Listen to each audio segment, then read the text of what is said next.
Maqaa Abbaa, kan Ilmaa, Hafuura Qulqulluu, Waaqayyo tokko ni amanna. Ameen.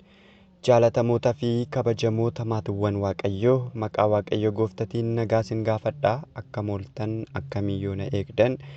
Ameen. Waaqayyo Gooftaan keenya akka balleessa keenyaatu nutti hin lakkoofne, akka dhiifama isaan guyyaa har'aatiin nu ga'ee Waaqa keenya, qoricha keenya, fayyisaa addunyaa, Madaani'elam Yesuus Kiristoos maqaan isaa kan galatoome, kan kabajame nuuf haa ta'u.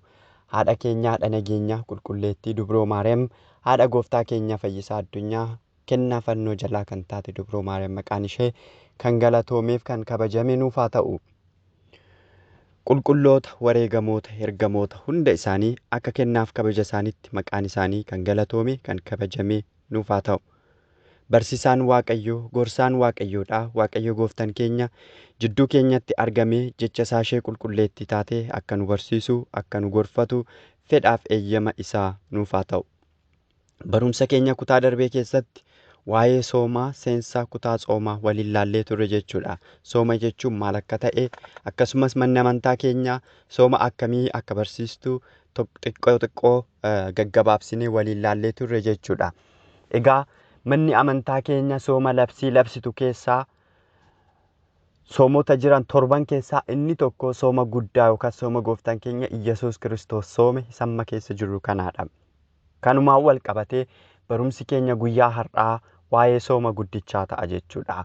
Waaqayyo Gooftaan keenya ana cubbamaa ilma isaarra buluudhaan afaan ittiin dubbadhu naa kenne, isinirra immoo buluudhaan laphee ittiin dubbattan isinii kenne, walumaan hojiitti kan jijjiirru nuuf haa kennu. Jidduu keenyatti argamee jecha isaa ishee qulqulleettii nu haa barsiifatu. Egaa waa'ee sooma guddichaa gaafa laallu, soomni kun sooma guddicha jedhamuunis ni beekama. Sooma Gooftaa keenya Iyyasuus Kiristoos soome jedhamuudhaanis ni beekama jechuudha. Soomni kun maqaalee garaagaraa qaba. Soomni kun sooma guddaa jedhamuun ni waamama. Sooma hudaadee jedhamuun ni waamama. Sooma beenyaa jedhamuun ni waamama. Sooma mo'iinsaa jedhamuun ni waamama. Sooma ce'umsaa jedhamuun ni waamama. Sooma barumsaa jedhamuun ni waamama.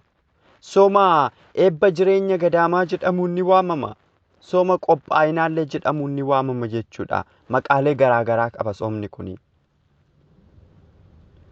Sooma kana Gooftaan keenya Iyyasuus Kiristoos gadaamii keessatti lafa onaa gadaama Qoronxoos bakka jedhamutti guyyaa 40 waan soomeef isa fakkeenya fudhachuudhaan maatiin Waaqayyoo nuti ni soomna. Maatiyos boqonnaa 4:1 irratti waa'ee Gooftaa keenya sooma isaanii argina. Kan soomamus qaamni keenya akka dadhabe, ammeenya hin yaanne fi hin hojjenne sa'aatii murtaa'eef midhaan nyaachuu fi bishaan dhuguurraa yoo ta'u, hanga baatiin soomaa sun raawwatutti foonii fi bu'aa foonii, aannan, puuphaa fi wantoota kana fakkaatan nyaachuu gonkumaa dhorkaadha. Gooftaan keenya guyyaa 40 tsoome. Nuti immoo guyyaa 55 tsoomna. Gaafii namoota baay'ee kan ta'u yeroo baay'ee nuti maaliif 55 tsoomna ree kan jedhudha. Gooftaan keenya guyyaa 40 tsoome eeyyee dhugaadha 40 tsoome. Sababni nuti 55 itti tsoomnuuf ammoo sababa 2 qabna. Sababni inni jalqabaa sanbattan lamaan guyyaa 40 keessa jiranitti bu'aa foonii irraa malee bishaaniif midhaan irraa soomuun waan hin eeyyamamneef yookaan qidaameef sanbata guddaa, dilbataa fi sanbata duraa guyyoota kana lamaan nyaatolee isaan kaan irraa yeroo murtaa'eef fagaachuu hin qabnu. Bu'aa foonii qofarraa fagaachuu qabna jechuudha. Sanbattan lamaan kun guyyaa 40 keessa jiran yoo lakkoofnu, sanbattan lameen kun guyyaa 15 nu kennu jechuudha. Guyyaan 15 nuti itti daballe asirraa dhufe inni tokko. Sababni inni lammaffaa ammoo sooma guyyaa 40 dura kan jiru torban jalqabaa Herqaal jedhama. Kan itti ida'ameef seenaa fannoo gooftaa Yesuusiin wal qabateeti. Fannoo gooftaa keenya Farisoonni yookaan Fariisota warreen jedhaman fuudhanii waan turaniif mootii Biizantaayinii kan ture fannoo fudhatame sana deebisuuf Faarisitti waan duuleef kiristaanonni sooman akka isa yaadataniif waan ta'eef kan ajaje namni kun yookaan mootichi kun Herqaal waan jedhamuuf nutis sooma sana labsii sana fudhannee itti daballe.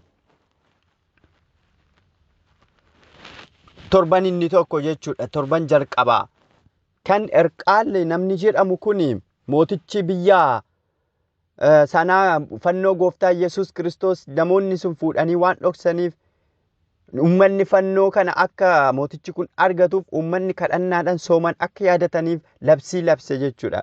Torbeen inni xumuraa ammoo Samoona Imaamaat kan jedhamu yookaan torbee gadadoo, torbee dhukkubbii, tibba dhukkubbii jedhamee kan waamamu gidiraa gooftaa keenyarra qaqqabe, rakkoo gooftaa keenyarra qaqqabe isa kan itti yaadannu waan ta'e torban kun lamaan guyyaa 40 sanatti ni da'aman jechuudha. Guyyaan 40 akkuma jirutti jira. Torbeen jalqabaa sooma Herqaal yookaan torbeen jalqabaa sanbata Herqaal jennee kan waamnu suni mootichi kan labse itti daballe. Torbeen dhumaa immoo tibba dhukkubbiiti. Gooftaan keenya kan tsoome garuu isaan jidduu sana jiru guyyaa 40dha. Sooma xinneessutu rakkina qaba malee baay'isanii tsoomuun rakkoo hin qabu, ni jaalatama. Kanaaf sooma isa gooftaan keenya soome sanarraa hir'isutu rakkoo qaba malee yoo dandeenye guyyaa 365 yoo tsoomne lubbuu keenya fayyina arganna malee badii tokkoyyuu hin qabu. Namoonni akkana jedhanii gaafatan namoota foon isaanii caalchisanii jaalatan waan ta'eefidha. Egaa kan hanga kana yoo laalle sooma guddicha kana keessaa manni amantaa keenyaa maqaatti moggaastee jirti torbeewwan jiran 8 jechuudha. Qulqullichi Yaared faarsaa yeroo faarfatutti torbeewwan jiran kana hundumaaf maqaa baaseefii jira jechuudha. Torbee jalqabaatiin Herqaal ittiin jedhe akka jalqaba irratti ilaalle sana jechuudha. Maqaa biraas ni qaba. Museenis jedhamee ni waamama. Zawaradaa jedhamees ni waamama. Torbeen lammaffaan qulqulleettii jedhamee waamama. Torbee sadaffaan Mikuraabii jedhamee waamama. Torbee arfaffaan Matsaaguu jedhamee waamama. Torbee shanaffaan Tulluu Ijersaa jedhamee waamama. Torbee ja'affaan Gabriheel yookaan tajaajilaa amanamaa jedhamuun ni waamama. Torbee torbaffaan Niqoodimoos jedhama. 8ffaan immoo Osaayinaa jedhama jechuudha. Kanaaf torbeewwan sooma gooftaa keenya Yesuus Kiristoos soome keessa jiran 8 maqaa mataa isaanii danda'e qabu.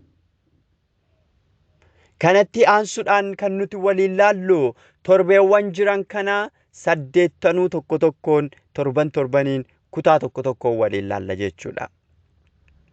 Har'aa fi isa jalqabaa waliin laalla. Zawaradaa yookaan Museen yookaan immoo Herqaal jedhamu kana waliin laalla jechuudha. Zawaradaa kan jedhu afaan Gi'izirraa kan dhufe yoo ta'u hiikni isaa gadi bu'uu yookaan immoo kan gadi bu'ee jedhu qabaata jechuudha. Afaan Gi'iz Zawaradaa jechuun gadi bu'e yookaan kan gadi bu'e kan jedhu hiika kana qabaata. Kan immoo Zawaradaa jedhameef soomni kun Zawaradaa sababni jedhameef gooftaa fi fayyisaan keenya Yesuus Kiristoos akkuma duraa Waaqayyo ilma namaaf waadaa gale dubroo Maariyaam irraa fooniin dhalatee akka nama fayyisu dubbate sana ibsuufi samiirraa gadi bu'e foon namaa uffate dubroo irraa dhalachuu isaa kan itti yaadannudha. Namni hojii fi aangoo ilma Waaqayyoo kan samiirraa gadi bu'e qabaachuu baatus gooftaan akkasumaan ilma namaa akka jaalate wangeela irratti akkuma barreeffame sana Waaqayyoon akkasitti tokkicha ilma isaa hamma kennutti biyya lafaa jaalate jedhee akkuma barreeffame Yohaannis boqonnaa 3:16 irratti. Nama kabaja isaa ganamaatti deebisuudhaaf ilmi abbaa biraa osoo adda hin bahin lafa kanarratti dhufe. Dubroorraayis tawaayidoodhaan fooniin dhalate. Amala lamarraa amala tokko ta'e. Malee amala lamarraa hin qabaanne. Amala lamarraa amala tokko ta'eeti. Qaama lamarraa qaama tokko ta'eeti. Amalli waaqayyummaa fi amalli foonummaa tokko ta'ani. Kanaanis foon uffatee gidduu keenya deddeebi'e. Gooftaan keenya Yesuus Kiristoos dubroo Maariyaam irraa dhalatee foon uffatee gidduu keenya deddeebi'e. Wangeela guyyaa kana mana amantaa keenya keessatti dubbifamuttis akkana kan jedhu arganna. Yohaannis boqonnaa 3:13 irratti. Ilma namaa isa samii irraa gadi bu'e sana malee homtunuu gara samiitti ol hin baane jedhee barreeffame jechuudha. Kana jechuun namoonni baay'een yeroo baay'ee ni dogongoru. Ilma namaa isa samii irraa gadi bu'e malee homtunuu gara samiitti ol hin baane, homtuu gara samiitti kan ol ba'e hin jiru jedhanii dubroo Maariyaam samiitti ol hin baane jedhanii kan dubbatan ni jiru. Jechi kun garuu isaan waliin qabatu. Samiirraa kan gadi bu'e immoo lafa kanarraa gara samiitti kan ol deebi'e hin jiru jedhame malee jalqabuma samiirra kan ture samiidha lafa kana kan dhufe lafaa immoo gara samiitti kan ol deebi'e hin jiru jedhame malee lafaa kan ol ba'e hin jiru jechuu miti. Akkasiin immoo haati keenya qulqulleetti dubroo Maariyaam du'aa kaate kan akka Eeliyaas, kan akka raajicha Eeliyaas, kan akka raajicha Henook gara samiitti warri fudhataman ni jiru. Isaan akkasii fakkeenya fudhachuu dandeenya. Garuu jalqabuma samiirra kan ture, samiirraa garuu lafatti dhufee dhalate, lafaa immoo deebi'e samiitti ol ba'e hin jiru jechuudha malee waa'ee sanaa jechuufi miti.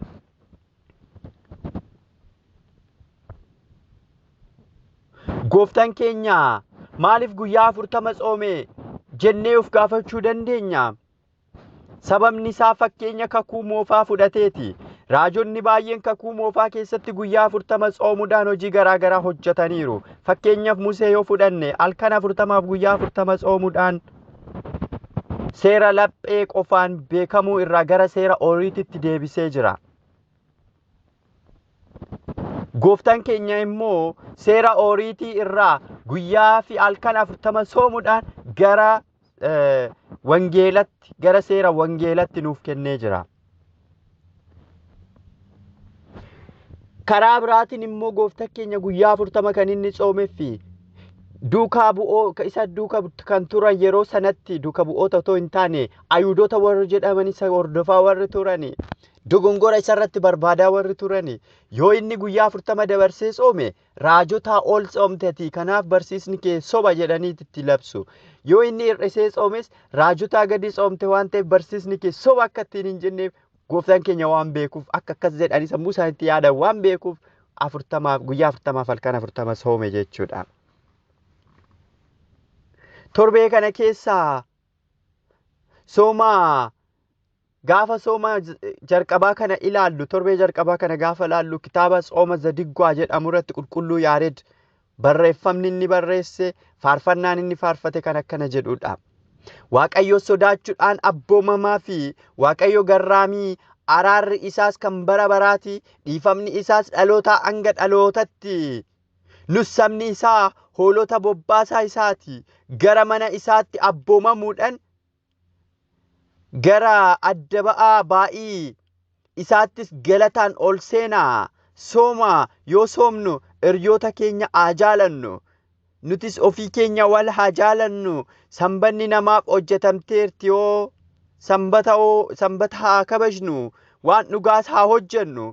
Yaa gooftaa araara fi murteeffannaa siif cigeessa faarfadhaas karaa qulqulluus nan addaan baafadha jedhee qulqullichi Yaared sooma Zadigwaa kitaaba jedhu irratti nuuf barreessee jira.